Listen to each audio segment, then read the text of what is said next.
não mudou depois. Tudo bem? Gravando tudo aí, tá? Então, pessoal, na semana passada aí a gente fez além de eu ficar mais tempo conversando que qualquer outra coisa, né? Mas eu fiz aqui uma revisão rápida aqui do método de malhas com vocês, né? A gente abordou um circuito, tá? Fora todo o bate-papo que a gente teve relativo aí ao andamento do restante aí dessa PNP, né? E aí ficou faltando uma partezinha aí da revisão, que a gente vai resolver agora no início da aula, e aí a gente vai até o ponto aí que for possível depois com o restante do conteúdo, tá?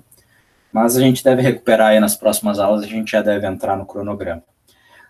Bom, pessoal, o que faltou? A gente já fez uma revisão aí, se vocês forem ver, de quase todos os princípios básicos do que seria a circuitos elétricos 1 ou eletricidade básica, como vocês preferirem, né?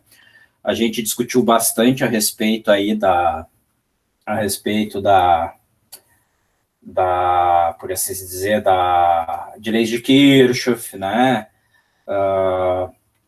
Além das leis de Kirchhoff, conversamos também a respeito de associações, conversão estrela-triângulo, divisores de tensão, divisores de corrente. De certa forma, o que a gente tinha visto lá no início do semestre, né? No início do ano, já me passando um pouquinho aqui no início do ano, tá? A gente fez a revisão dos primeiros capítulos do livro, tá? E hoje a gente já deve começar a ver os circuitos RL, RC, RLC, tá? Que seria essa parte final, assim, mais fundamental dos circuitos elétricos, tá? O que ficou faltando a gente comentar ainda em termos de revisão, tá? A gente tem ainda como uma possível técnica de solução ou redução de circuitos que a gente chama de transformação de fontes, tá? Que basicamente é mais um mecanismo que a gente possui para tentar solucionar um circuito sem ter que recorrer aos métodos de força bruta, né? Quando eu falo método de força bruta, estou falando em método de malhas e método de nós, né, pessoal? Que basicamente eles estão ali servindo para, de certa maneira, para nos dar um apoio, né? Para nos dar uma solução para o circuito, sem que necessariamente a gente queira tá, digamos assim, pensando em como o circuito está trabalhando, tá? Então, como tudo tem suas vantagens, tem suas desvantagens, ok? Obviamente que os métodos de malhas e nós, particularmente o método de nós, né? Se vocês leram o material, se vocês deram uma revisada na aula passada, vocês viram que eu ressaltei, né? Que o método de malhas, apesar de ele aparentar ser mais simples muitas vezes, ele é um método que ele tem limitações quanto à sua utilização, tá? Então, é bom, mas, digamos assim, é força bruta e tem coisas que vocês têm que tomar cuidado, então, sempre tentar entender o circuito, tentar aplicar associações, reduções, transformações e as leis de Kirchhoff, normalmente resultam em um método melhor, tá? Obviamente que a gente pode passar mais trabalho às vezes, tá? Mas isso é até do ponto de vista de eletrônica, tá, pessoal? Que vocês vão ver depois de circuitos, é uma coisa extremamente importante, tá? Então, transformação de fontes é mais uma técnica, tá? Que se junta às outras técnicas que a gente já tem. Então, pessoal, muitas vezes eu trocar aqui uma fonte de tensão, perfeito? Mexer numa fonte de tensão por uma fonte de corrente, transformar uma fonte de tensão numa fonte de corrente, resulta num circuito significativamente mais simples, tá? Então, na prática, o que eu quero fazer? Eu quero transformar uma fonte de tensão com resistência em série numa fonte de corrente com resistência em paralelo, tá? E ainda vou dar algumas dicas para vocês, tá? De situações que às vezes o pessoal se depara no circuito e não tá aqui nas lâminas isso, tá? Se depara no circuito e não sabe o que fazer, tá? Aí eu fico pensando, tá, mas o que eu faço com essa bendita dessa resistência, tá? Porque muitas vezes a resistência tá ali, mas ela não serve virtualmente para nada, tá? Mas tudo bem, então vamos ver como é que funciona a transformação. Basicamente, pessoal, o que a gente quer fazer é algo como que está sendo apresentado nessa figura, tá? Eu tenho aqui uma fonte, deixa eu só acionar aqui as ferramentas, tá, de revisão para eu conseguir ir desenhando aqui quando for necessário. Eu tenho aqui uma fonte de tensão em série com uma resistência, tá? Inclusive, isso daqui normalmente é o que a gente chama de modelo real de uma fonte de tensão, né, gente? Ou seja, isso daqui é o que vocês encontrariam na realidade com uma fonte de tensão, tá? E eu quero converter nos dois sentidos, né, da fonte de tensão para fonte de corrente, da fonte de corrente para fonte de tensão, eu quero converter numa outra fonte que atua como uma fonte de corrente. Na prática, pessoal, vocês estão vendo aqui que essas fontes vão ter uma resistência associada, que a gente chama muitas vezes também de resistência interna da fonte, né, no modelo real de fonte, e é a presença dessa resistência, tanto em série quanto em paralelo aqui, significa na prática que uma fonte de tensão não consegue fornecer aos seus terminais A e B uma corrente indefinida, né, uma corrente, digamos assim, qualquer corrente que seja demandada pelo circuito, sem que exista uma queda de tensão na fonte fornecida, e o mesmo princípio se aplica para a fonte de corrente, né? Não é possível a uma fonte de corrente entregar qualquer tensão aos seus terminais sem que exista uma queda na corrente que ela conseguiria entregar, tá? Então, por isso que a gente chama de modelos reais de fontes, tá? Mas o princípio todo aqui que eu quero mostrar para vocês, como é que funciona a transformação de fontes, que é uma coisa extremamente simples de se aplicar, tá? Na prática, a gente quer substituir esse circuito aqui, do ponto de vista dos terminais A e B, por esse circuito, ou vice-versa, tá? Mas para a gente conseguir conversar e mostrar por que isso daqui funciona, basicamente a gente tem que considerar qual é a visão que teria uma carga RL conectada aos meus terminais, tá? Então, basicamente é isso que eu estou mostrando para vocês aí em seguida, tá? Então, na prática, o que eu vejo do ponto de vista do meu terminal, né? Então, se vocês pensarem bem, do ponto de vista da fonte de tensão, se eu pegar aqui a minha corrente IL, que circula por essa fonte aqui, por esse circuito, né? O IL é simples de determinar, pessoal, né? O IL nada mais é do que a tensão dividida pela resistência equivalente do circuito, que seria R mais RL, perfeito? Então, isso seria a corrente IL que eu tenho dentro desse meu circuito, tá? A corrente que está circulando sobre a carga.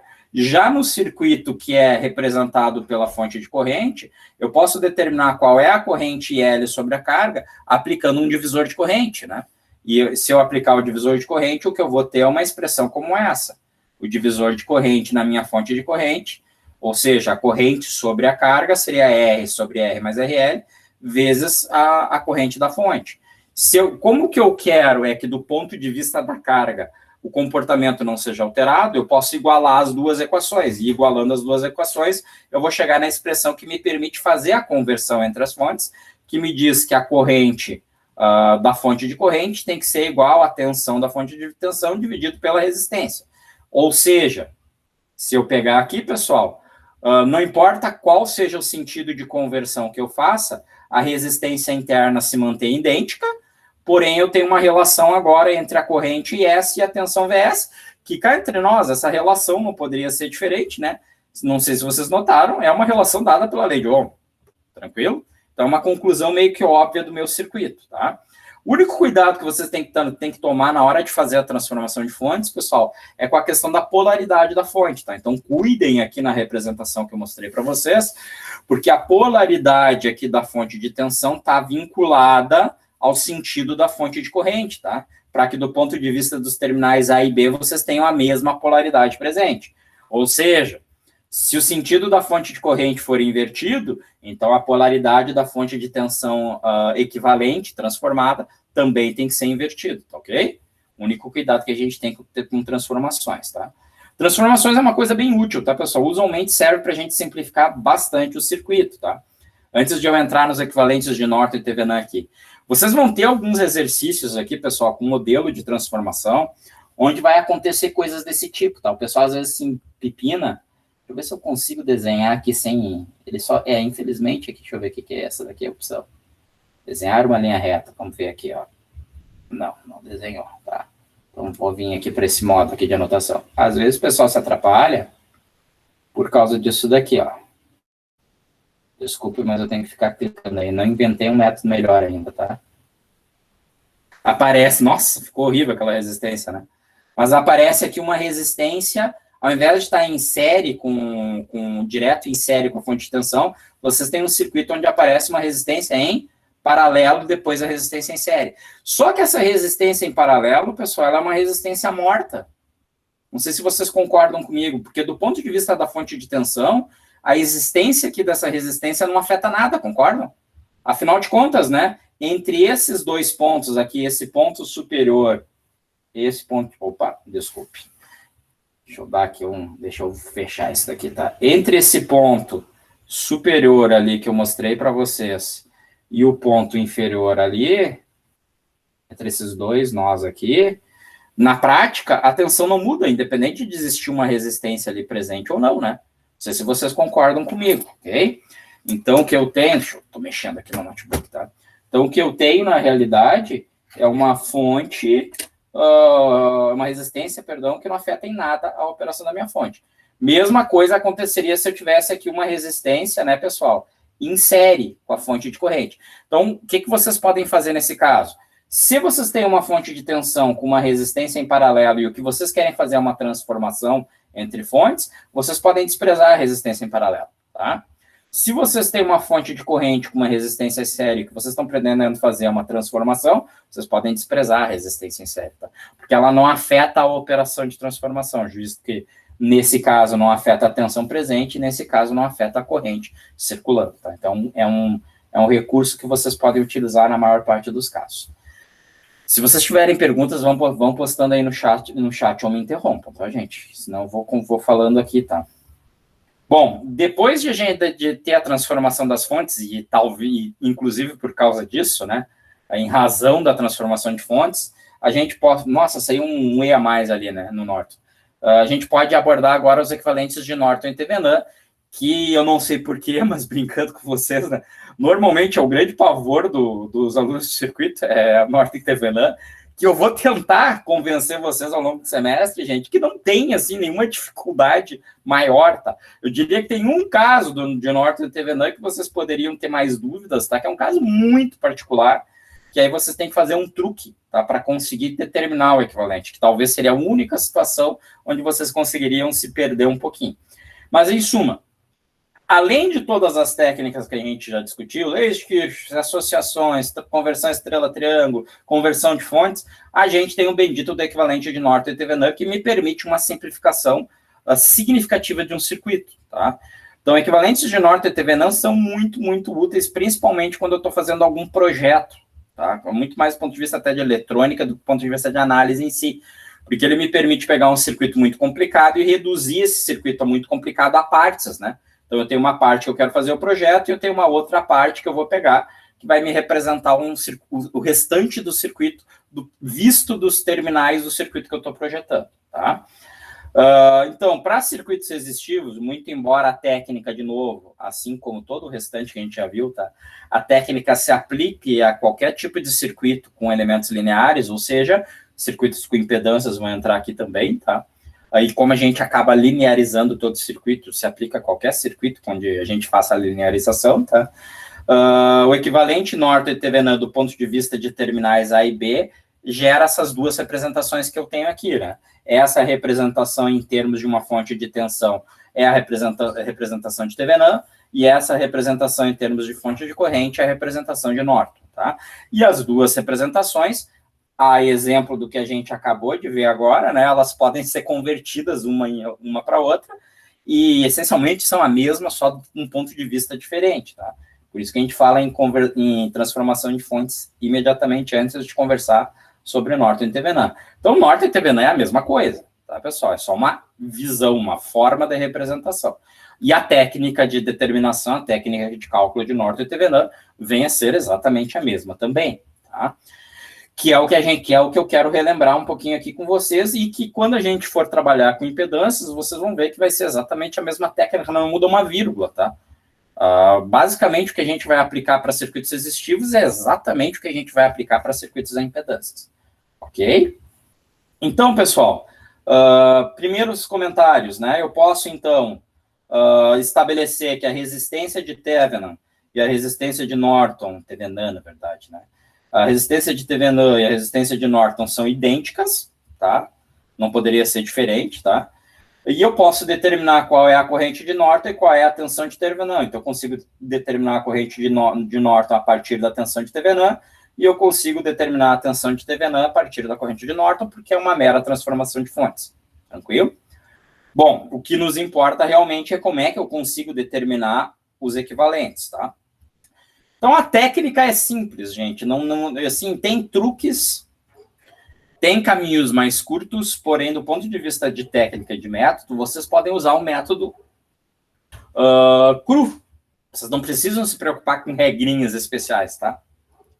Então, na prática, para eu conseguir determinar o equivalente de Norton e Thevenin, e isso poderia ser feito do ponto de vista experimental, né? Poderia ter o circuito, poderia estar com multímetro lá, com voltímetro e com amperímetro, tá? Medindo tensão de circuito aberto, medindo corrente de curto-circuito para determinar o circuito equivalente. Não tem problema nenhum, tá? Então, pessoal, para determinar o equivalente de Norton barra Thevenin, tá? Eu vou ter que analisar o circuito 2 vezes. E aí tá a questão, que não é uma questão de ser difícil ou não, é uma questão simplesmente de dar mais trabalho. Afinal de contas, eu vou ter que pegar o mesmo circuito e não vou fazer uma análise simples. Eu vou ter que replicar a análise 2 vezes em condições distintas, tá? Então, primeira condição que eu tenho que fazer minha análise. Do ponto de vista dos terminais A e B que eu vou determinar, que eu vou estabelecer que eu quero extrair o equivalente, eu vou ter que determinar qual é a tensão entre eles quando o circuito entre A e B está aberto. Ou seja, quando não existe conexão, quando a carga entre o ponto A e B é uma carga infinita, tendendo a infinita. Eu chamo isso de tensão de circuito aberto entre os pontos A e B. Tá? Então, eu vou fazer a análise do circuito, vou aplicar as técnicas que eu quiser aplicar, pode ser por associações, por reduções, pode ser por método bruto, por malhas ou por nós, tá?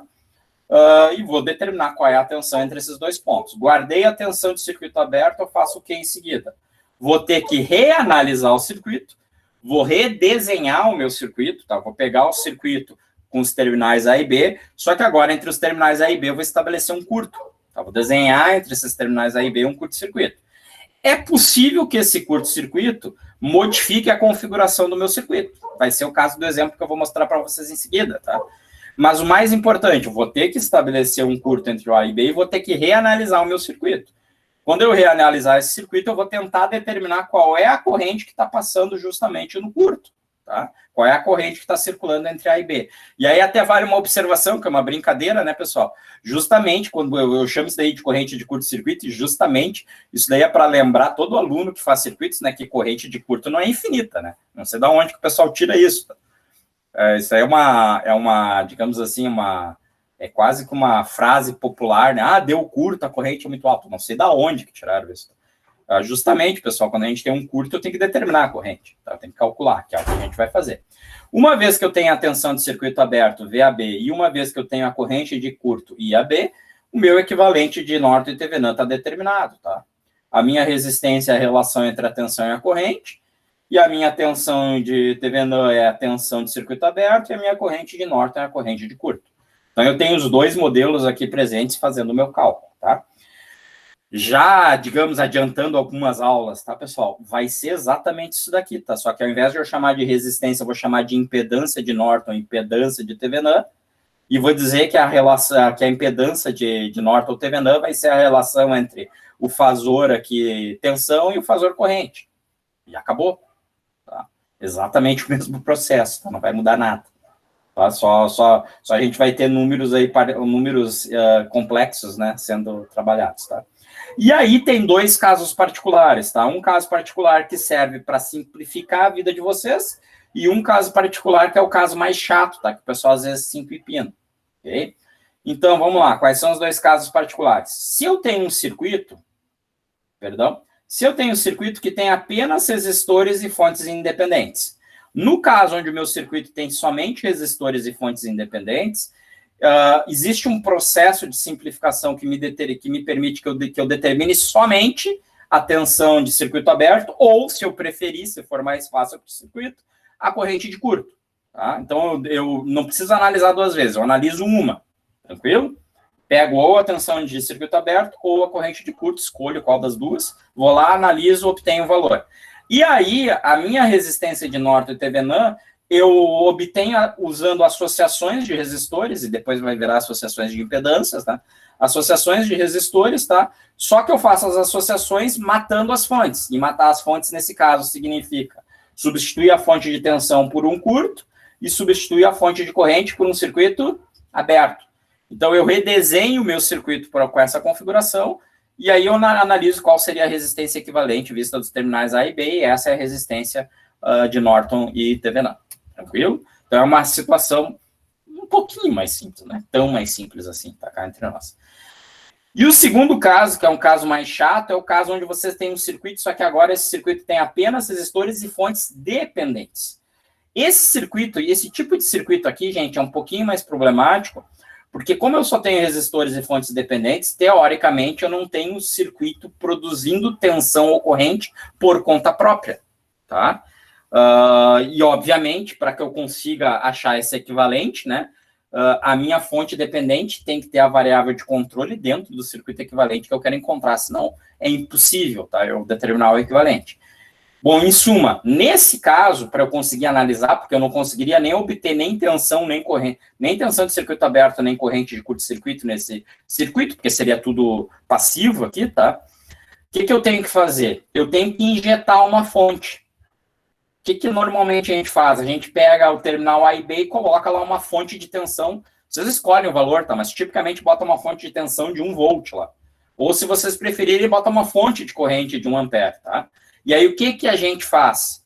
Bom, uma vez que eu tenha colocado a fonte entre os terminais A e B, eu vou, se for uma fonte de tensão, eu vou tentar descobrir qual é a corrente passando pela fonte. Se for a fonte de corrente, eu vou tentar descobrir qual é a tensão em cima da fonte de corrente. E com isso eu vou determinar a resistência equivalente de Norton e Thevenin. O que significa, então, que para esse tipo de modelo de circuito, onde eu só tenho resistores, tá, e fontes dependentes, acho que se foi a minha caneta aqui, tá, onde eu só tenho esses dois caras aí, tá, nesse tipo de circuito, infelizmente, eu vou ter que trabalhar com uma única resistência, com uma resistência equivalente, tá, não vai existir mais do que isso, ok? Maravilha. Bom, o último princípio que falta eu discutir em termos de revisão, do que vocês já tinham visto, tá, pessoal, até então, é o famoso princípio da superposição, tá? O princípio da superposição, a gente aplica análise de circuitos, pois tudo que a gente está vendo em termos de análise de circuitos, a gente diz que é análise de circuitos lineares, tá? De novo, eu já tinha comentado antes ali até, tá? No caso do equivalente de Norton e Thevenin. E circuitos lineares, pessoal, na verdade, sistemas lineares, se é que vocês não fizeram sistemas e sinais, tá? Vocês vão fazer. A todo sistema linear se aplica o princípio da superposição. E o princípio da superposição, basicamente, me diz que a resposta que eu tenho para um sistema para múltiplas excitações, tá? Se eu tenho várias fontes num sistema, tá? Eu posso obter a resposta completa do meu sistema analisando cada fonte individualmente e somando as respostas individuais, ok? Então, isso muitas vezes dá mais trabalho para o circuito, tá? Na verdade, o princípio da superposição é curioso por isso, tá? Muitas vezes isso daí me resulta num trabalho superior. Muitas vezes, quando eu faço superposição, eu evito ter que usar malhas ou nós, tá? Mas superposição é importante ainda assim, pessoal, porque o que acontece? Tem determinados modelos de circuitos, tá? Que eu só consigo analisar com o princípio da superposição. Então, basicamente, gente, eu tenho circuitos onde as fontes têm frequências distintas. Eu tô ralado, tá? Porque com a fonte com frequência distinta, as minhas impedâncias vão ser distintas a depender da frequência da fonte. Isso é um tipo de caso, assim, que o professor mostra em exemplo, tá? E nunca pensa nem em pedir numa prova, porque normalmente todo mundo baila, tá? Por quê, né, gente? Vocês vão ver depois no cálculo da impedância, que o cálculo da impedância de um capacitor, o cálculo da impedância de um indutor, ele está diretamente vinculado à frequência de operação da fonte. Então, imagina que tu tem no mesmo circuito uma fonte de, sei lá, 100 Hz e uma outra fonte de 500 Hz.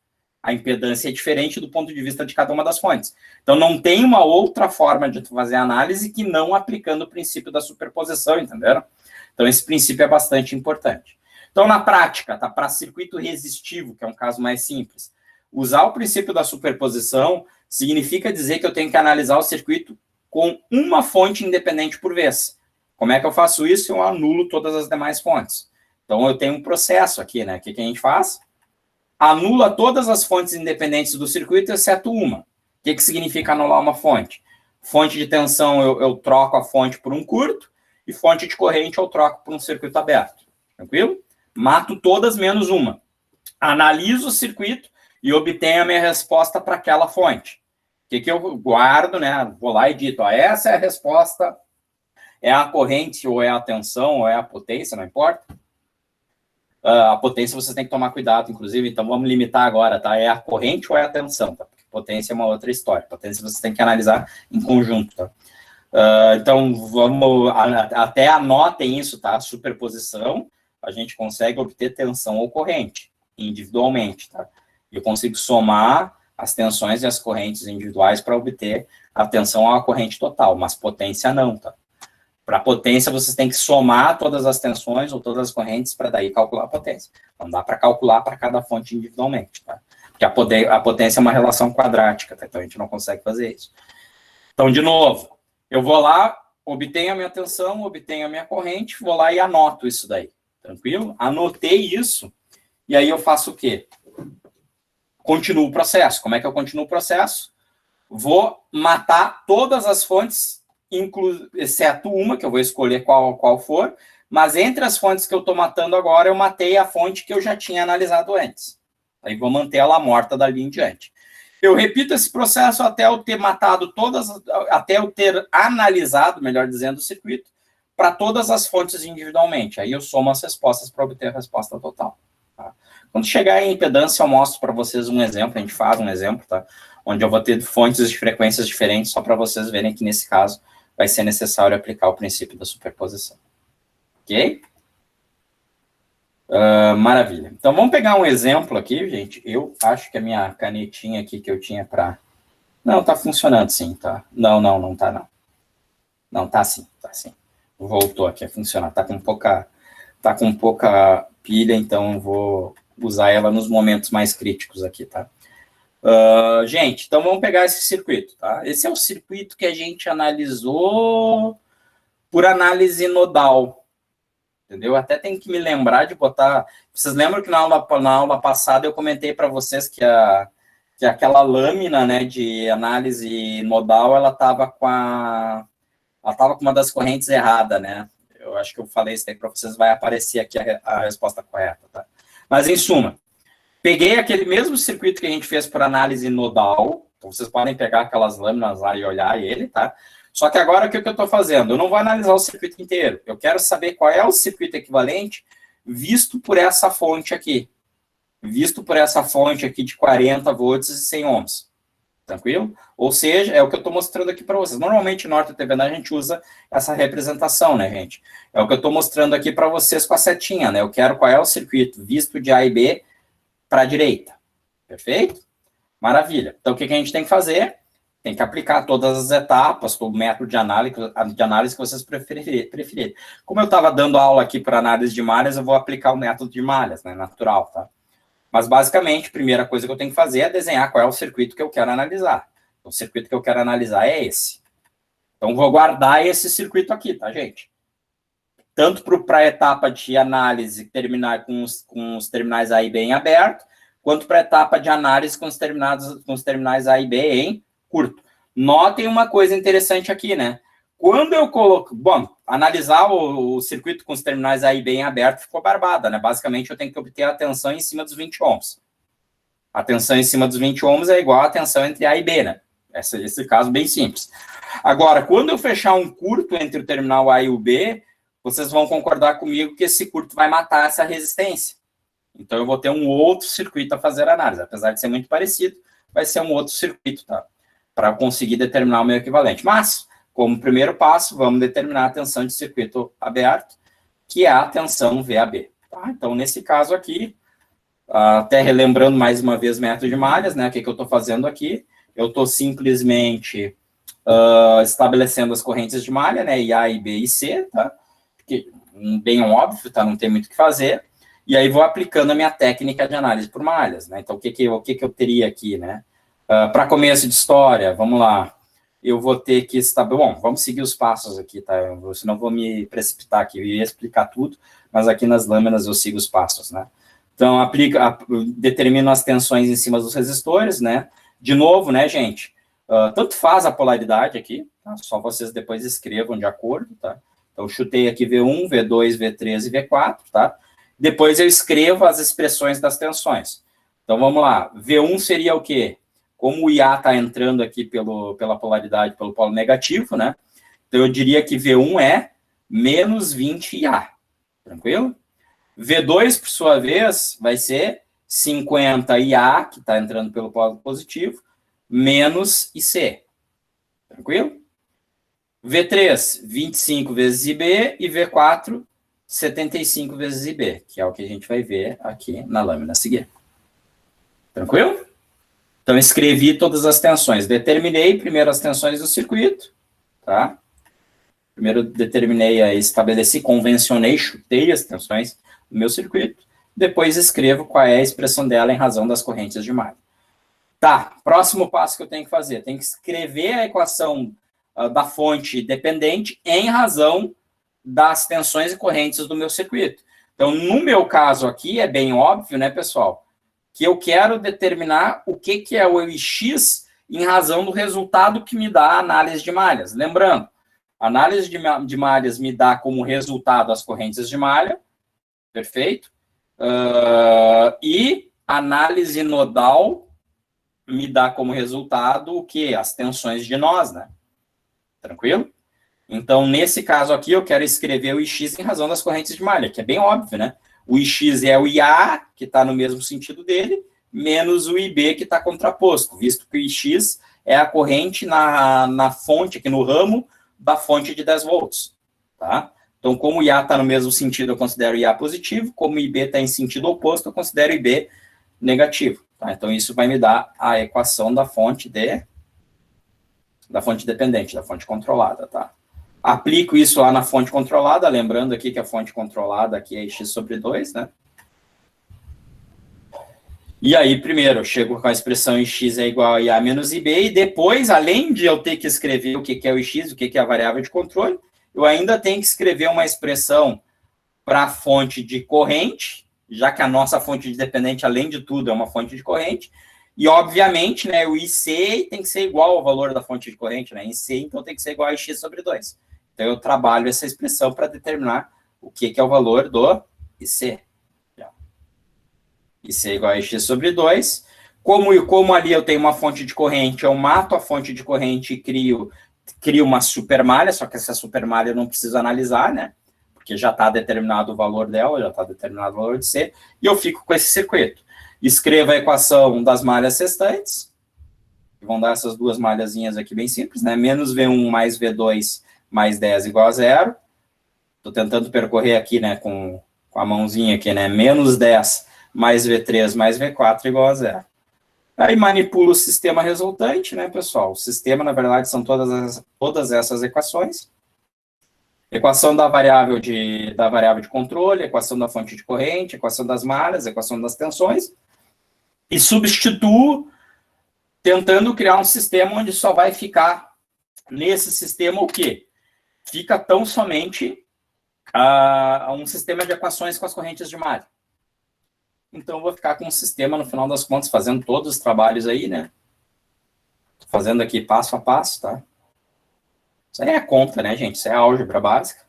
Mas o meu sistema, no final, fica esse daqui, tá? De novo, não vou mostrar de novo, né? Eu mostrei já em 2 ocasiões como é que vocês pegariam aqui uma HP da vida para resolver esse sistema, bem simples. Quando a gente entrar em impedância, eu mostro de novo, porque daí eu vou mostrar para vocês como é que a gente consegue entrar o sistema com os números complexos, daí como é que a gente consegue trabalhar com os números complexos. Mas vou ressaltar, tá, gente? Calculadora é com vocês, tá? Vocês têm que aprender a usar a calculadora que vocês queiram usar. Tá? Isso não faz parte da disciplina, tá? Nem pode. Mas, em suma, né? Montei meu sistema, tá, gente? Tá aqui o carinha e tá aqui as respostas para esse cara. Ok? Maravilha. E daí? E daí que aqui não deu a resposta que eu quero, né? O que eu preciso para o meu sistema é, voltando lá, né? O que eu quero aqui é a tensão VAB, né? Eu quero saber qual é a tensão entre o ponto A e o ponto B. Mas uma vez que eu conheço o valor do IA, determinar a tensão em cima do resistor de 20 ohms é trivial, né? Lei de Ohm. Que é justamente isso que a gente faz aqui, ó. Então, VAB é a mesma coisa que o V1, que é menos IA vezes 20, que dá aproximadamente 5,56 volts, tá? O que me falta fazer para eu conseguir fazer a análise do meu circuito equivalente? Reanalisar o circuito agora botando um curto entre os terminais A e B. Quando eu boto um curto entre os terminais A e B, eu elimino a resistência de 20 ohms e gero o circuito que eu tenho que voltar a analisar. Agora, meu circuito é esse. Se vocês notarem, gente, esse circuito é muito parecido com o anterior, eu só não tenho V1, né? Inclusive, se vocês forem notar, eu mantive aqui V2, V3, V4, porque é a mesma coisa, tá? Eu só não tenho V1, que significa que vai ter uma equação de malha que vai ser modificada. Então, eu vou refletir isso nos meus cálculos, tá? Estou passando aqui, não fiz todo o processo, porque é exatamente o mesmo. A única coisa que eu mostrei aqui, como é que ficaram as equações no final, e aí eu tenho essas correntes aqui. IA e B e C, tá? E aí a corrente no curto-circuito, vocês têm que tomar cuidado, tá? A corrente no curto-circuito é o IAB, né? Tá exibido aqui, que está no sentido inverso do IA. Então, o IAB, sempre isso, tá, gente? É a tensão VAB, tensão de A, diferença lá do potencial de A para B, e a corrente IAB, tá? Então, cuidado. O sentido aqui importa, tá? Okay? Então, corrente IAB, obtive a minha corrente IAB, né? Que é igual a IA, só que negativo, né? O negativo do IA, por assim se dizer. E com isso eu tenho, então, meu equivalente de Norton ou TVNAM. Tá? Nesse caso, eu estou apresentando na representação de TVNAM, o VTH é o VAB, que é 5,56 volts, e a resistência lá equivalente do circuito é de aproximadamente 11,12 ohms. Tá? Então, o meu circuito se torna isso daqui, ok? E curioso, tá, pessoal? Do ponto de vista desse circuito, está tudo funcionando direitinho. Em suma, em relação ao circuito original, tá? Essa fonte está fornecendo a mesma potência, está circulando exatamente a mesma corrente que circulava em relação aos 100 ohms, porque o que eu fiz foi reduzir todo aquele monstro a esse equivalente aqui que vocês estão vendo, a esse carinha aqui, né? Eu reduzi aquele monstro a esse cara. Só isso, não fiz mais nada, tá? Então, do ponto de vista dessa fonte e dessa resistência aqui, o meu circuito é exatamente o mesmo anterior, ok? Então, vocês conseguem, inclusive, verificar isso daí, tá? Então, obtive aqui o meu circuito, tá? Ficou mais simples de trabalhar com ele dessa maneira. Ok? Alguma dúvida até o momento? Uma pergunta em relação a essa parte aí da nossa revisão? Dou-lhe uma, dou-lhe duas, dou-lhe três, ninguém botou nada aí no chat, então estou supondo que não, tá? É algo que vocês já viram, certamente, tá? É algo que a gente vai, de certa maneira, a gente vai revisar depois de novo, né? Então, vocês me permitam aqui que eu vou fechar esse carinha, ok? Eu vou abrir aqui um outro tópico, cara, que eu sei que vocês já viram, então vou passar bem rapidão aqui, tá? Só para não dizer, para não suscitar dúvidas, depois estão algumas lâminas aqui, inclusive talvez eu pule aqui, tá, gente? Porque não é necessário eu estar apresentando tudo para vocês desse tópico. Não, uma pergunta em relação à primeira prova. Até onde o conteúdo vai ser, até qual parte, sabe dizer já? Sim, tá lá no plano de ensino, cara. Deixa eu abrir aqui no Moodle para te dizer. Eu não me lembro de cabeça, mas já te digo, tá? Deve ser até circuito RLC, mas eu vou te confirmar. Mas tu tem lá no plano de ensino, se tu quiser olhar, tá? Depois. Tranquilo. Deixa eu ver aqui, já para não te deixar sem resposta, tá? Isso daí, ó, a primeira prova, circuitos RC, RL, RLC, resposta natural e forçada, chaveamento, métodos de análise de circuitos resistivos. Então, pega essa revisão que a gente fez, mas o foco é circuito RC, RL, RLC, tá? E, de certa forma, pega tudo, tá? Pega Norton, pega TVNAM para tu conseguir fazer a análise direitinho deles, tá bom? Aí a segunda parte fica toda a parte de impedâncias, tá? A parte de impedâncias, gente, por incrível que pareça, ela não é tão lenta assim, porque a gente já vai ter revisado todos os métodos, tá? Eu só vou estar aplicando de novo. Então, de certa forma, vai ser a revisão da revisão. Deixa eu fazer aqui Vou voltar a apresentar aqui. Maravilha. Então, tá aqui. Tô enxergando, né? Vou fechar isso daqui. Gente, isso daqui é uma coisa que vocês teoricamente já viram também em eletricidade, tá? Eu vou passar mais rápido, tem certas coisas aqui que não vale a pena eu estar discutindo, tá? É muita lâmina aqui, falando de conceitos. Eu vou só falar dos aspectos principais de indutores e capacitores, para depois em circuitos RC, RL, RLC, vocês não terem mais problemas com eles, tá? Agora, as características de operação, como é que é o componente, o que ele faz, eu vou me permitir pular, tá? Então, justamente essa primeira parte aqui, né? O indutor é um elemento passivo, papapá, papapá. Bom, todos os elementos que a gente está analisando, exceto fontes, são elementos passivos, tá? Maravilha, não é necessário explicar como é que ele é construído, tá? De novo, né, gente, isso é uma revisão, tá? Então, eu vou revisar o que é importante. Só que como, quando eu dava esse conteúdo, eu abordava todos os detalhes, tá? Eu mantive as lâminas só, ok? Tá, maravilha, que o campo varia, etc, etc. O que nos importa aqui são as definições, tá? Então, vamos lá. Começamos agora a pegar as coisas importantes que vocês têm que lembrar, tá? Então, o que vem a ser indutância? Assim como a gente tinha a definição de resistência elétrica, a gente tem a definição de indutância elétrica. A indutância elétrica é uma relação de proporção entre tensão induzida e variação da corrente no tempo, tá? Então, o grande que a gente usa como unidade da indutância é o Henry, ao invés do ohm, né, que servia para resistência, tá? E, na verdade, a relação aqui, a lei para o indutor, é essa daqui, tá? Então, se vocês forem ver, para resistência a gente tinha a seguinte lei, né? V igual a R vezes I. Para uma indutância, a gente tem uma lei que eu digo que a tensão está associada à derivada da corrente, ou seja, a variação da corrente, e justamente a relação entre a tensão e a variação aqui, a derivada da corrente, é dada pela indutância do componente, pela indutância do indutor, tá? Então, isso daqui vai aparecer depois lá nos nossos circuitos RL e RLC, no caso, okay? onde aparece o indutor, tranquilo? Então, assim como vocês têm que saber lei de Ohm, você tem que saber a lei básica para o indutor que está expressa aqui, tá? Porque depois disso deriva todas as relações e conclusões que a gente tem no indutor, tá? Bom, maravilha. Então, aqui eu digo, né, V é a tensão medida em volts, L é a indutância medida em henries, e E é a corrente medida em amperes, e T, obviamente, em segundos, tá? Então, está aqui o símbolo tipicamente usado para o indutor, maravilha.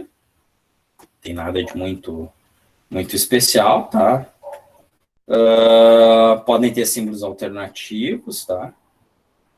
E como referência, a gente considera que o indutor esteja absorvendo energia. Então, na verdade, vocês viram que essa minha figura, tomem cuidado, tá?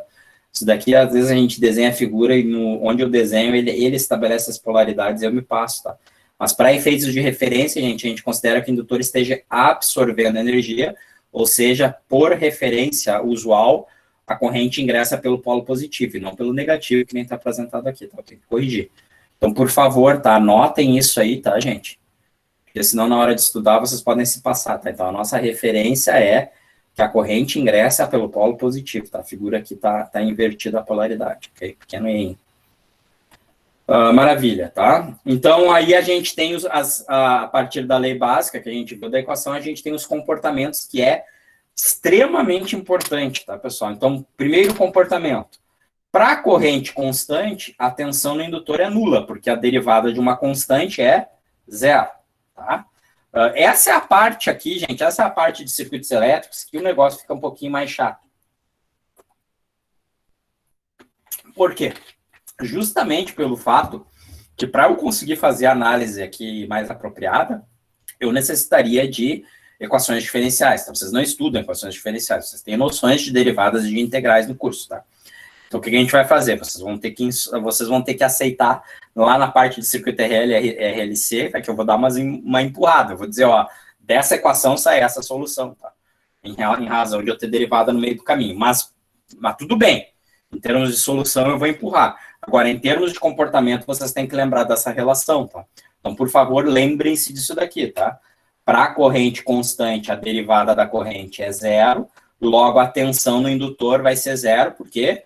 Porque tensão no indutor é L vezes derivada da corrente em razão do tempo, ou Tensão do indutor é igual à indutância vezes a derivada da corrente. Tá?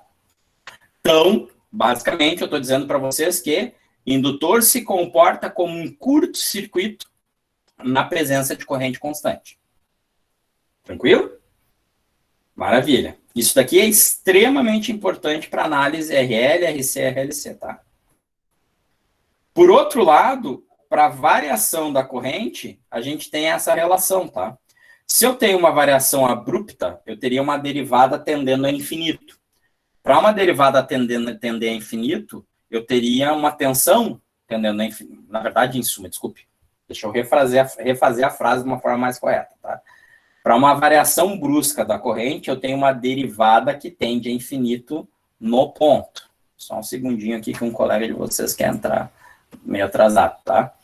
Então, para uma variação abrupta da corrente, a variação abrupta da corrente, gente, é literalmente... Deixa eu mostrar aqui para vocês. Não é aqui que eu quero ir, não. Aqui. A variação abrupta da corrente é quando tem uma coisa assim, ó. Beleza? Eu saí aqui de uma corrente 0 e fui para uma corrente X. Isso daqui é uma descontinuidade. Depois a gente vai ver isso na análise do circuito RC e RLC, que isso daqui a gente modela como um degrau. Tá? Ou, se vocês preferirem, fisicamente falando, gente, isso daqui para corrente significa que eu tenho uma chave. A chave estava aberta, a chave está fechada. Tá? Isso vocês concordam comigo que isso pode acontecer, né? Eu posso ter aqui uma chave, um interruptor de luz, né? Está aberto, fechei o interruptor. Então, isso daqui é perfeitamente possível de ocorrer, tá? Bom, só que o que acontece? Quando eu tenho uma descontinuidade no sinal de corrente, a minha derivada no ponto da descontinuidade, ela tende a infinito. Se a derivada tende a infinito, como a tensão é a indutância vezes a derivada, eu vou ter uma tensão tendendo a infinito. Como a minha tensão tende a infinito, eu tenho uma situação que não pode acontecer. Eu não tenho tensão infinita. Perfeito? Fisicamente, eu não consigo produzir tensão infinita. Então, vocês vejam como as coisas são curiosas, né? Fisicamente, não tem nada a ver com o circuito isso, tá? Fisicamente, é possível eu ter uma descontinuidade decorrente, mas não é possível ter uma tensão infinita. Então, na prática, isso significa o quê? Que o indutor se opõe a variações bruscas de corrente. Não pode, ele não permite que isso aconteça. Tá? Então, aí vocês têm diversos efeitos, tá, que acontecem fisicamente em razão desse princípio. Tá? Mas vamos lembrar disso daí. Tá? Não é possível haver variação brusca de corrente no indutor. Basicamente, é o que eu quero que vocês guardem dessa primeira parte. Então, esses dois princípios para nós são vitais. Vamos retomar. O que a gente tem que lembrar do indutor, né, pessoal? De novo, né, cuidem aqui que eu tenho que me lembrar de corrigir isso daqui, tá, pessoal? Eu teria que anotar isso até. Depois eu vou ver a gravação, vou ver se eu me lembro, tá? Só de corrigir a lâmina aqui para vocês, assim como eu tenho que corrigir aquele resultado da análise nodal lá que eu falei, tá? Só para não ficar errado na lâmina. Uma questão de memória, tá? Mas, em suma, o que nos importa aqui até o momento, né? A lei básica do indutor, né, da indutância, é tensão igual a indutância vezes a derivada da corrente. Em razão dessa lei básica, eu tenho esses dois princípios que vocês têm que anotar aí em letras garrafais, tá? Tentei deixar já em negrito ali para vocês, tá? Na lâmina, né? Mas, por favor, anotem porque é extremamente importante, tá? Então, princípio 1, né? Para corrente constante, indutor se comporta como curto-circuito, tá? E não é possível variar bruscamente corrente no indutor. São esses dois princípios que vocês têm que lembrar para o resto da vida, tá? Notem que isso se aplica, inclusive, se a fonte for senoidal, tá? Continua o mesmo princípio, tá? Aí, estou explicando aqui justamente o que acontece no interruptor, né? Que é um problema danado, por exemplo, com o motor, né? Vocês têm um interruptor num circuito indutivo, vocês vão ligar um motor, vocês acham que vocês estão aplicando um chaveamento em cima da corrente. Chave estava aberta, fechou o contato. Ou o contrário, né? A chave estava fechada e tu abriu o contato. E aí tu acha, não, cessou a corrente. Nada, cara. A corrente continua a fluir pelo interruptor devido a centelhamento. Tá? Então, não é assim, tu acha que tu fez a descontinuidade, mas, na verdade, tu não gerou, tá? Justamente porque o circuito indutivo se opõe a que isso aconteça. E vocês conseguem ver o arco, inclusive, do centelhamento. Em razão desses problemas todos ali, fora outras coisas de acionamento de máquinas, é que a gente vai ligar um circuito com motor, por exemplo, que a gente precisa de proteção adequada. Não é simplesmente botar qualquer interruptor, que normalmente é o que o pessoal faz, tá? Mas aí é uma discussão que vai longe, tá? Então, maravilha. Indutor helicoidal eu vou pular, tá, pessoal? Eu vou direto aqui para outras relações. Vamos ver se tem mais alguma coisa que eu tenho. Ah, isso aqui são só as relações, tá? Então, a partir do momento que eu tenho que a tensão no indutor isso aqui é para determinar a equação da corrente, tá? A partir do momento que eu sei que a tensão no indutor é L vezes a derivada da corrente em razão do tempo, eu consigo tentar agora obter a expressão da corrente. Isso daqui já usa cálculo, né? Já usa aqui uma solução de uma equação diferencial bastante simples, né? Então, aqui eu estou mostrando para vocês as etapas, tá? Eu integro os dois lados da equação fazendo essa manipulação aqui, e aí eu chego à conclusão, que é o que eu quero mostrar, não vou parar aqui muito tempo na matemática, que a corrente no indutor é dada por essa expressão bonita, né? Então, para eu obter a corrente no indutor, eu tenho que pegar o inverso da indutância, tenho que integrar a tensão no indutor entre T0 e T, e ainda tem que pegar a condição inicial. Tá? Então, disso tudo aqui é importante, tá? É necessário que vocês saibam, para conseguir determinar o comportamento em corrente de um indutor, é necessário que vocês saibam qual é a corrente que existia no indutor no instante inicial. Então, lá no circuito RL, lá no circuito RLC, faz parte do problema dizer para vocês qual é a corrente inicial do indutor. Se vocês não sabem a corrente inicial no indutor, é impossível a solução do problema. Ok? Maravilha. Tá? Aqui, se T0 é igual a zero, essa equação aqui se torna integral de 0 até T, tá? Então, a gente chama I0 de corrente de condição inicial. É isso?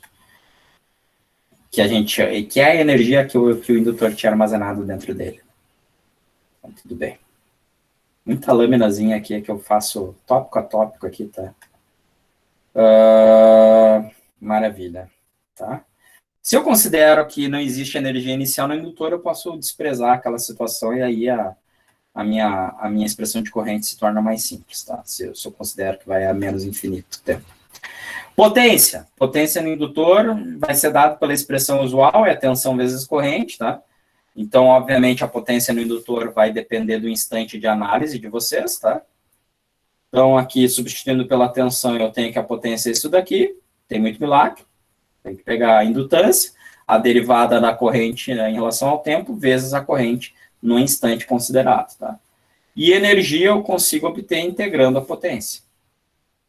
Certo? Aqui eu mostro de novo qual é a expressão, tá?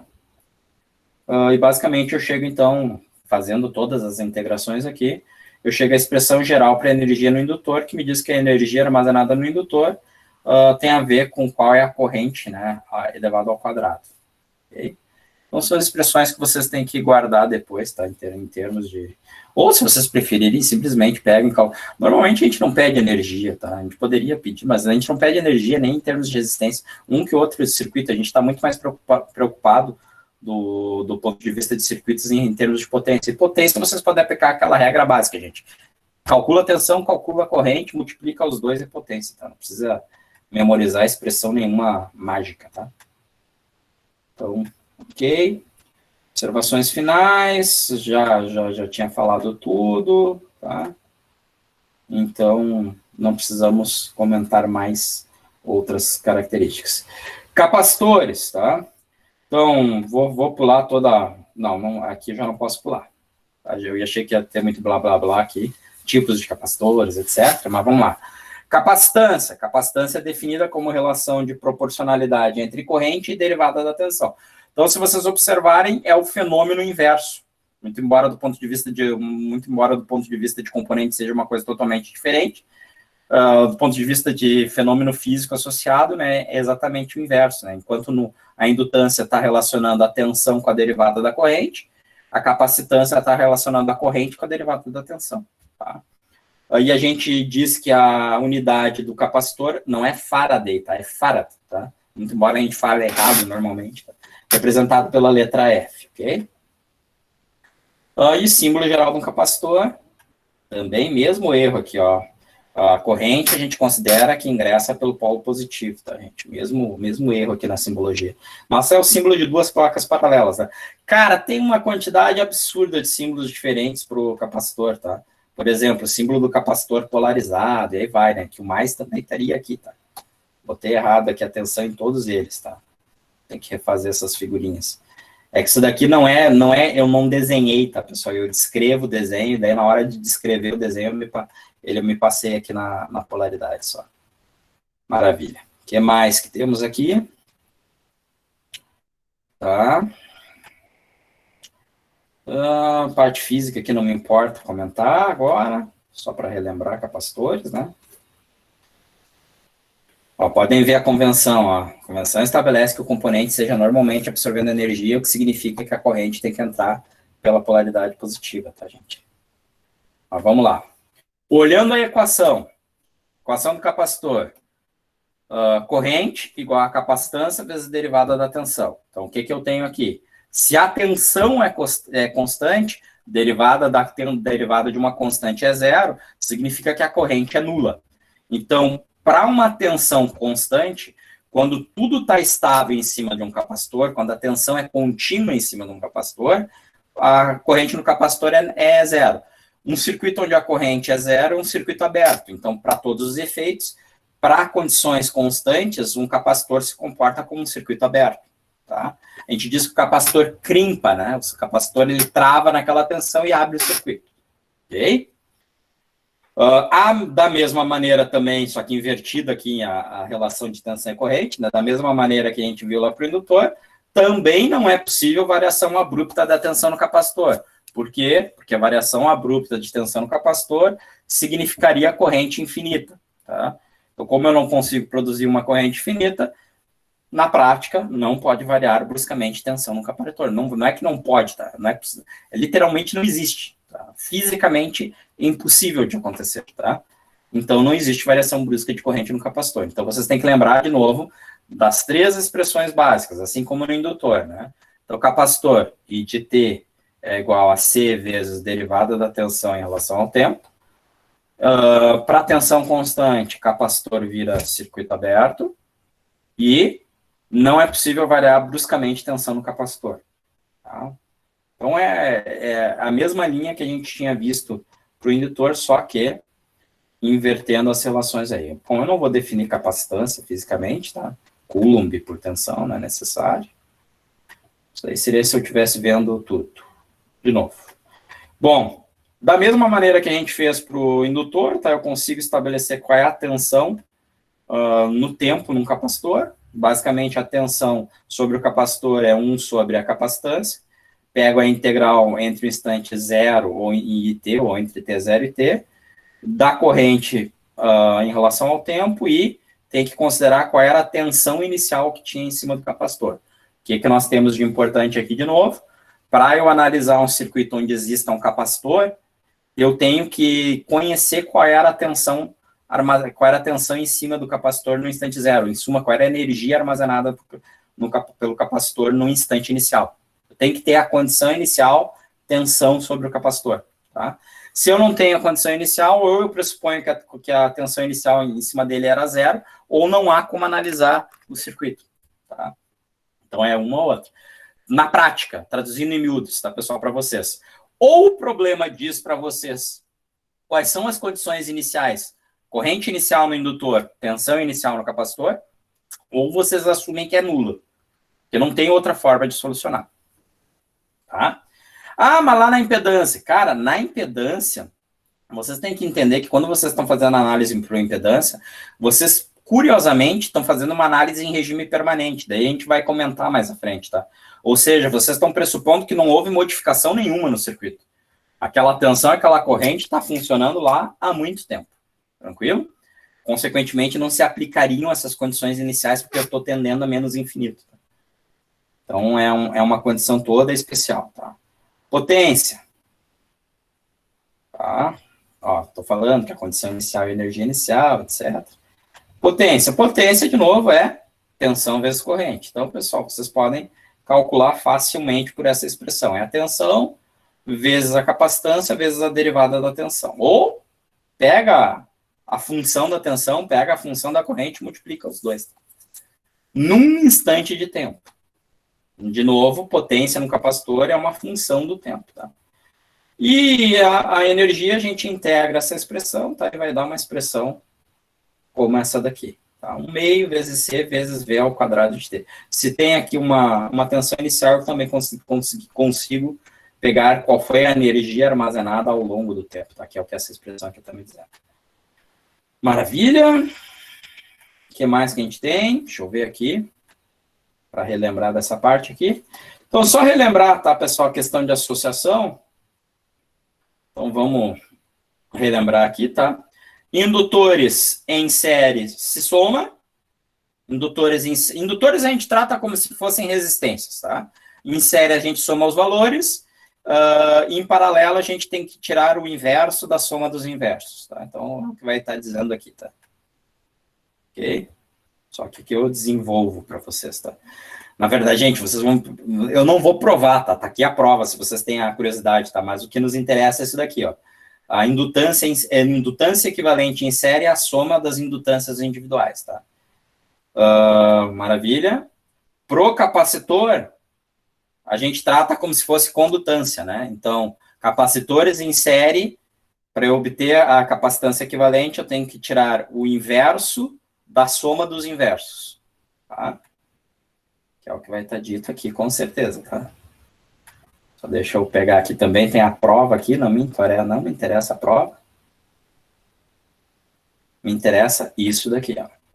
A capacitância equivalente é o inverso da soma dos inversos da capacitância. Tranquilo? E aí o paralelo é a mesma coisa, tá, pessoal? O paralelo dos indutores vai ser de que maneira? A indutância equivalente é o inverso da soma dos inversos dos indutores, e a capacitância equivalente, no caso da associação paralelo, é as capacitâncias somadas, tá? Então, podemos fechar essa revisãozinha aqui. De novo, importante nessa revisão toda são aqueles 2 pontos, para não dizer um ponto, tá? São aqueles 2 pontos, do indutor e do capacitor. De novo, indutor, quando a corrente é contínua, se comporta como curto. Capacitor, quando a tensão é contínua, se comporta como circuito aberto. Indutor se opõe à variação abrupta de corrente, capacitor se opõe à variação abrupta de tensão. Esses são os princípios que nós vamos necessitar estar utilizando, tá?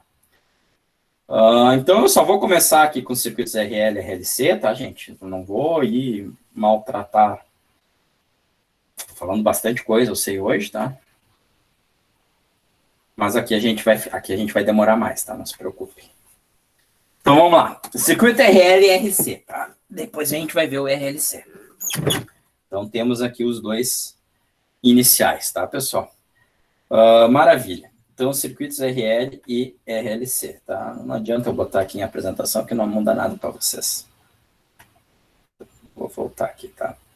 Circuito RL e RLC. E RC, desculpe, tá? Depois a gente vai para o RLC. Bom, então vamos lá. Para começo de história, tá, pessoal? Todo circuito com capacitor e condutor vai ter 2 respostas que vão estar presentes, tá? A gente vai ter a resposta natural, tá? E a gente vai ter a resposta forçada, tá? Na verdade, aqui eu vou falar... primeiro eu acho que eu falo do procedimento de resposta natural, depois eu falo da forçada, então eu achei que falava os 2 na mesma apresentação.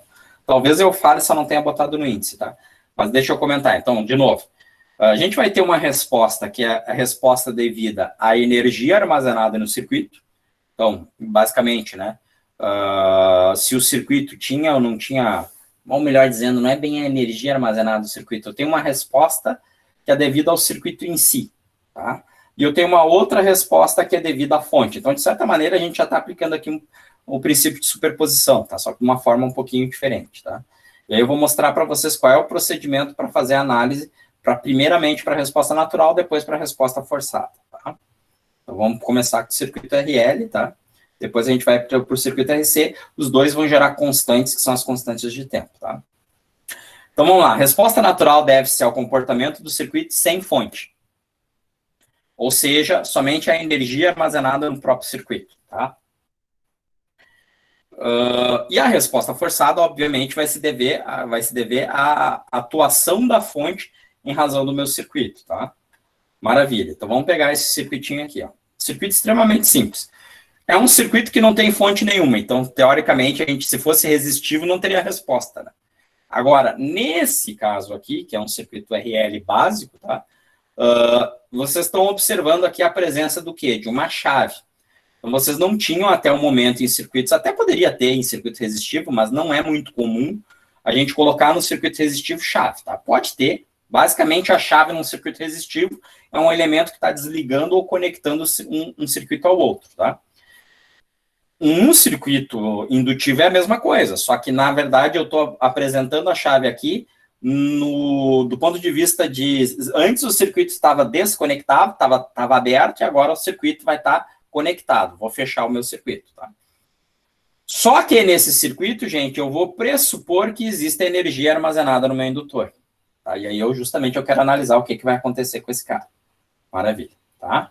Então, eu vou considerar que em cima do indutor existe energia armazenada, tá? E vou representar a energia armazenada como uma corrente no instante t igual a zero.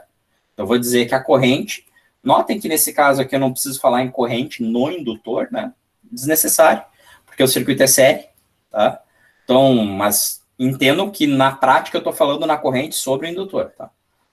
Tudo bem, então eu tenho uma corrente no indutor, no instante zero, e vou dizer que essa corrente no indutor no instante zero é um certo valor, é uma constante. Vou dizer, olha, no instante zero tinha uma corrente de 500 miliamperes no indutor.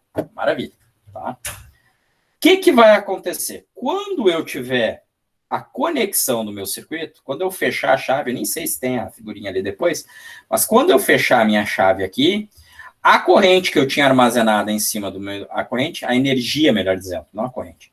A energia que eu tinha armazenada em cima do meu indutor, que eu associei a minha energia àquela corrente inicial dele, tá? Ela vai começar a circular, porque eu fechei o circuito, ela vai começar a circular, vai começar a gerar uma corrente induzida que vai passar em cima da minha resistência. A minha resistência é um elemento que dissipa energia. Indutor tem capacidade de armazenar e entregar energia. Indutores puros, assim como capacitores, não são elementos que eles dissipam, que eles consomem energia, tá? Indutor puro, capacitor puro. Indutor ideal, capacitor ideal, tá? Óbvio que o indutor real e o capacitor real, eles perdem energia com o passar do tempo. Mas uma indutância ideal, ela ou armazena ou fornece energia. Ela nunca consome, tá? Já a resistência não, né? A resistência vai transformar toda a energia em calor, tá? Então, o que vai acontecer nesse meu circuito simples, né, pessoal? Fechei o meu circuito, tinha energia armazenada aqui no meu indutor, essa energia começa a induzir uma corrente, tá? Já que eu modifiquei o meu circuito, tá? Até se opondo, né, à variação de corrente no meu circuito, induz uma corrente, essa corrente começa a circular em cima da minha resistência, e o meu resistor lentamente vai consumir toda a energia que estava armazenada. Então, qual é a tendência no meu circuito? Eu vou sair da energia inicial e vou tender a uma energia final nula. Quanto tempo vai levar para consumir toda essa energia? Bom, isso a gente tem que determinar. Na prática, seria um tempo tendendo a infinito, tá? Mas a gente considera, para efeitos práticos, outros tempos palpáveis, tá? Tudo bem. Então, né? O que eu tenho aqui em termos do meu circuito, gente? O meu circuito é extremamente simples.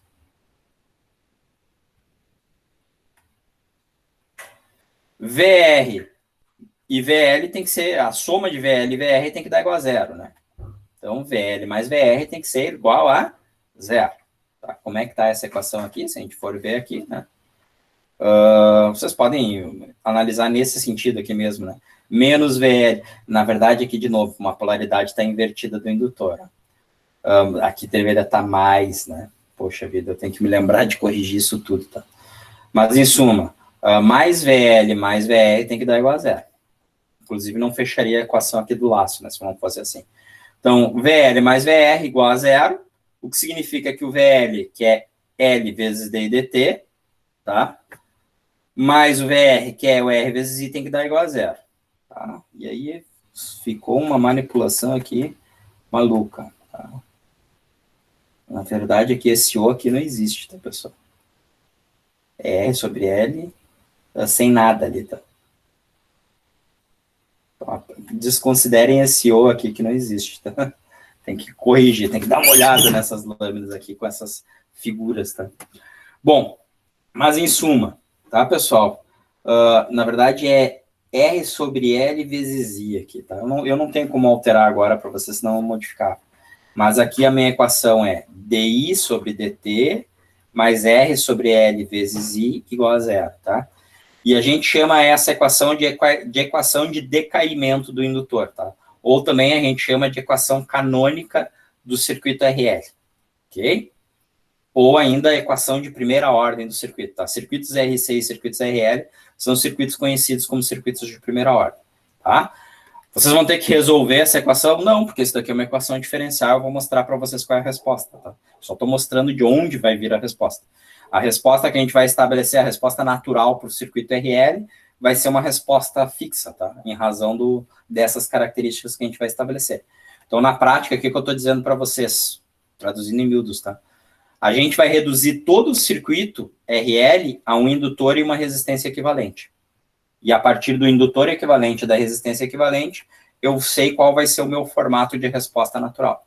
Porque eu vou saber a solução dessa equação, tá?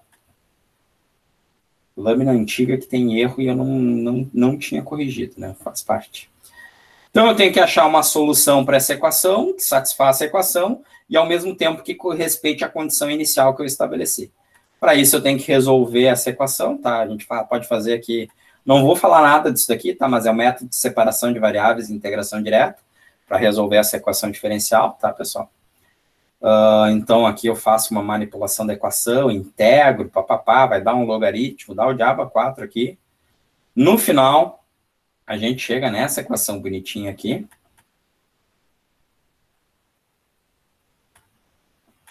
Que vocês estão vendo, tá? Então, eu digo o quê? Que a minha corrente, com o passar do tempo, a partir do instante zero, ela é igual à corrente inicial no indutor, que representava a energia armazenada, tá? Vezes a exponencial de menos R sobre L, e a gente vai chamar esse R sobre L aqui de constante temporal do circuito RL, vezes o tempo, tá? Aí vocês poderiam estar se perguntando, pô, Balbino, mas não tem uma incoerência aqui? Tu tá dizendo que tem uma corrente inicial. Na verdade, se vocês for notarem bem, eu tinha falado que essa corrente inicial representava a energia que estava armazenada no circuito. Era uma representação, tá? Mas aí vocês vão... Isso daí vai ficar mais evidente quando a gente fizer a análise do circuito, tá? Quando eu mostrar o exemplo para vocês de análise. Mas aí vocês têm que lembrar daquele princípio do indutor. O indutor se opõe a variações abruptas de corrente, estão lembrados? Então, o que a gente vai fazer? A gente faz um truque extremamente sujo, cara.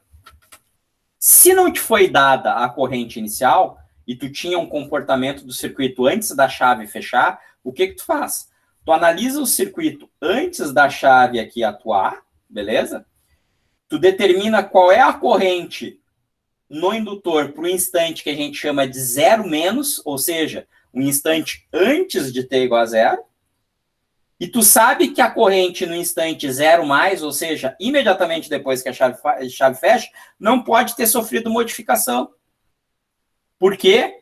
Porque o indutor se opõe a modificações abruptas de corrente. Tá? Então, na verdade, quando eu te dou um circuito desse tipo aqui, que nem vocês estão vendo aqui na tela, esse circuitinho aqui bonitinho, o que está acontecendo, gente? Tinha um circuito antes, que não está sendo apresentado para vocês, que gerou a energia que foi armazenada no indutor. E na prática eu não estou te desenhando o circuito, mas existia. De alguma forma esse indutor foi carregado. Tranquilo? O que eu estou dizendo?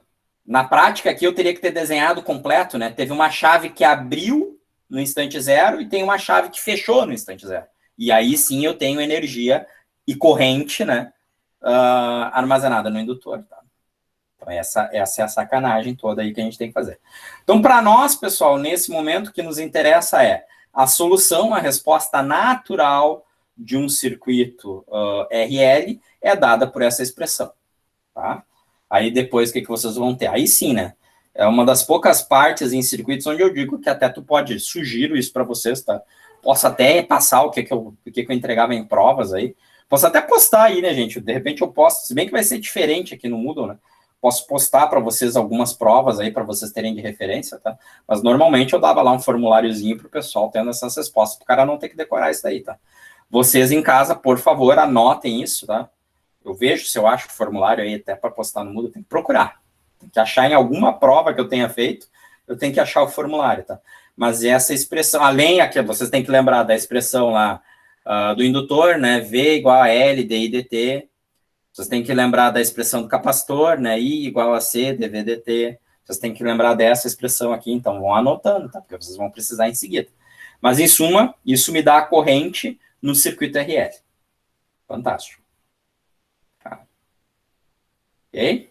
E isso é conhecido como resposta natural do circuito RL e representa o decaimento da energia armazenada no indutor. Tá? Fantástico. Tá? Se vocês querem a resistência a partir da corrente geral no circuito, né, eu posso determinar facilmente a tensão no resistor, né, que vai estar relacionada àquela expressão da minha corrente, lei de Ohm. Não tem nada de excepcional aí, tá? Fantástico. O que mais aí? Vamos ver se tem mais alguma coisa. Notem que essa tensão só é definida para tempo maior que zero, e não para t igual a zero, exatamente. Tá? Para eu analisar o circuito no instante zero é diferente, aí eu vou mostrar para vocês o procedimento de análise. Então, na prática, pessoal, o problema mais completo de circuito RL, ele tem 3 análises. É pior que Norton e Thevenin, tá? Porque ele tem 3 análises. Um circuito RL, para ser completamente analisado, ele tem que ser analisado para t menor que zero. Aí eu tenho que gerar uma representação específica do circuito para t igual a zero. E aí eu tenho o circuito para t maior ou igual maior que zero. Tá? Que é o que eu estou tentando aqui apresentar com essa equação. Inclusive, estou ressaltando aqui para vocês. Tá? O que eu faço para analisar o circuito T igual a zero? A gente vai discutir isso daí depois, mas basicamente eu substituo o indutor por uma fonte de corrente, tá? No instante zero. E aí eu analiso como se não tivesse indutor, né? É um circuito com fontes apenas. Capacitor, mesma coisa, tá? Eu substituo o capacitor por uma fonte de tensão, tá? Então a gente consegue fazer a análise do circuito aí dessa maneira, tá? E aí eu não posso justamente determinar o que aconteceu no resistor, porque pode ter ocorrido variação abrupta no instante t igual a zero, né? Fantástico. Então, o que nós temos aqui mais? Estou falando do instante zero, zero mais, justamente, o que está acontecendo, tá? Tensão no indutor eu posso determinar diretamente a partir da expressão da corrente, tem que derivar aquela expressão da corrente. E potência ali no circuito, né? Em cima do resistor é levar a corrente ao quadrado. Pega aquela expressão e leva ao quadrado. Então, não tem nada de muito excepcional. A energia sempre eu vou ter que integrar aqui, tá? Mas a energia dissipada pelo resistor tem que ser a mesma energia que estava armazenada pelo indutor, não pode ser diferente.